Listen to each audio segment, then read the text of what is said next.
Muy especial como nos ha preparado a cada uno de ellos. Hay personajes interesantísimos. Las personas que hicieron daño en la película. ¿Cómo? Las personas que hicieron daño. Normalmente no se suelen hacer daño en las películas. Solamente son actores que lo hacen como si fuese. Lo que me ha gustado de mucho ha sido la música, porque cada personaje tiene su propia música.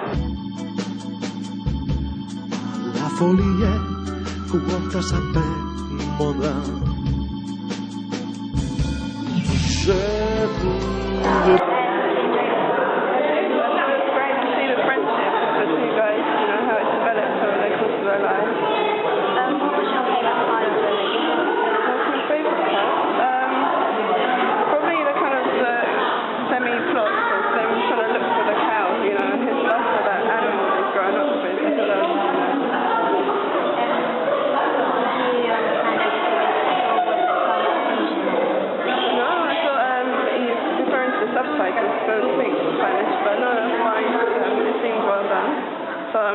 I think I got the plot, as much as any native speaker.